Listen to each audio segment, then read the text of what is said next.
Hello and welcome back to my channel. If you're new here, my name is Lindsay. I make videos on frugal living, minimalism, homeschooling, and today I'm going to talk about a subject that I don't know that I've talked about a whole lot, but we're going to talk about why maybe you should quit social media. Because I quit social media and it was life-changing. So a little bit of backstory. I quit all social media before the 2016 election and did not have social media for about 2 years. And then about 2018, I had to get some of it back because our church at the time did all of the volunteers through Facebook.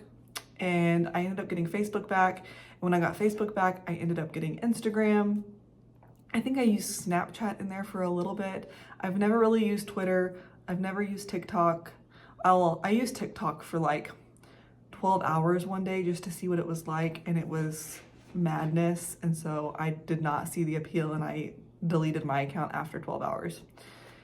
But for the most part, my social media usage has pretty much been consistently Instagram and off and on Facebook.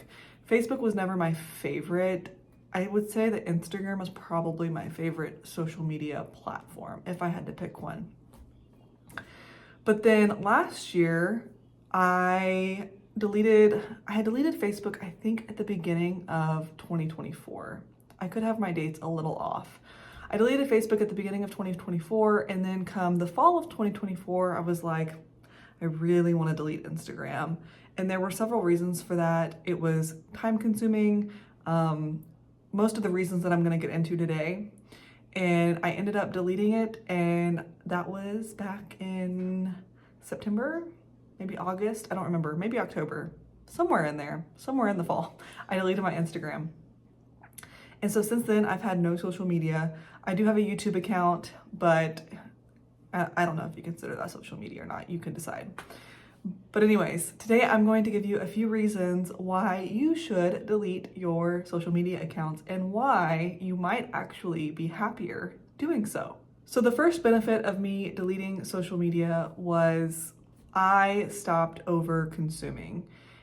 Everyone, it seems, has turned into an influencer. Everyone has links, everyone has an Amazon page, everyone's wanting you to buy something. It can be very hard to know like what people actually use and actually spent their money on versus what companies have sent them, what they're getting paid to promote, how they actually like it, or if they're buying stuff and then sending it back.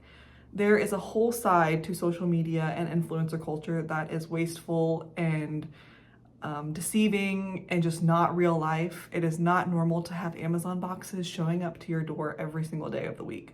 And so when I deleted social media, that urge to overconsume suddenly went away. Even as a minimalist, I realized the pull that social media had on me to overconsume. The next thing that I did was I stopped doom scrolling. It can be very easy to get into this cycle of doom scrolling and seeing things that you wouldn't normally see, and it would just send my anxiety through the roof, and it made me feel like the world was going to implode. Just all of the things that really aren't helpful, especially as someone who struggles pretty severely with anxiety. So stopping the doom scrolling was another major benefit. I've actually, there is a way in your settings to actually delete the Safari app or to hide it, because I can catch myself now doom scrolling like on Google, just looking at different news sites or looking at different articles. Doom scrolling is a big thing for me, and it's something that I really have to watch myself. But without social media, it's not as bad. The next benefit from deleting social media would be that I am way more content with what I have. I tended to follow homeschoolers, homesteaders, frugal. I did follow a lot of frugal accounts. I would follow, I'm losing my voice a little bit, just so everybody knows. If it gets a little weird, you know why. I did not follow a lot of your traditional influencers, but even the ones that I did follow still promoted a lot of stuff. Or I would see different homeschool curriculum. And if you're a homeschool mom, you know the struggle is real not to want to purchase all of the curriculum because somebody else loves it. That's another video in the making, is how I've kind of come full circle on homeschool curriculum, but that's probably in the next couple of weeks. But yes, my contentment has significantly increased. I am more confident in my choices. I am more confident in what I'm doing. I'm more confident in my budgeting. I am more confident in my homeschool curriculum. I'm just more confident all around when I don't have to compare my life to somebody else's life on a screen, because let's be real, it's all a highlight reel. And I know that's said all of the time, but it's the truth. A lot of people don't post the really hard stuff. Even me, I don't post the hard stuff because I'm not going to show my kids on camera. I could probably make a lot more on YouTube if I showed my kids on camera, but this is kind of a sidetrack. If you have not read Sherry Frankie's book, The House of My Mother, I'm going to put a picture right here. Phenomenal book. And she's a huge advocate of making child influencers illegal, which I am 100% for, because YouTube is fine for me. It's a small, very, very small income, but I'm not going to use my kids to make a profit. The next thing that deleting social media helped me with was living a real life offline. This is something that maybe not my generation struggles with as much as Gen Z or the younger generation struggle with. But I feel like it's very tempting to live your whole life online when you can have things delivered, you can have virtual friends, you can create things on like Minecraft, or you can create like virtual worlds. You don't really have to interact with the outside world, and I don't think that does us any favors when we're not actually getting out there and building community. I don't know what number we're on, but we're just gonna keep going. I read more books. I read 13 books last year, which is still probably more than the average American reads, but it's not a lot. And I would contribute a lot of that to, if I have downtime, I'm probably going to scroll Instagram, because scrolling Instagram was a favorite pastime when I was bored, when I was stressed out, when I was happy. That's what I did. I scrolled Instagram.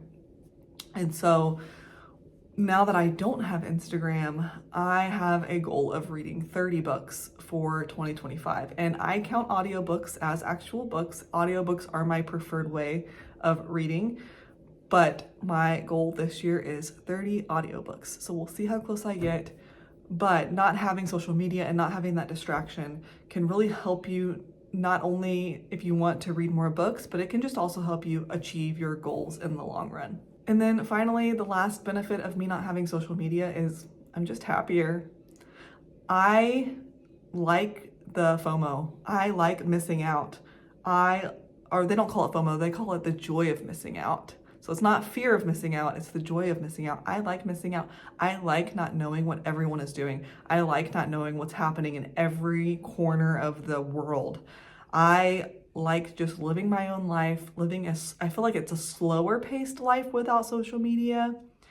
And I am a lot happier without social media. I'm sure there's studies to back this up. I don't have any of those studies on hand, but I can tell you from experience that not having social media dramatically increased my overall happiness and life satisfaction. I don't honestly think that I will ever go back to social media.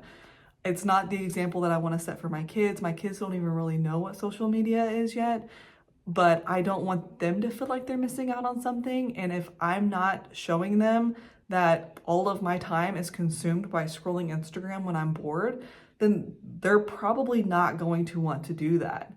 And so setting a good example for my kids and setting a good example for myself and just taking back that control that Silicon Valley tried to force onto me, it's really empowering.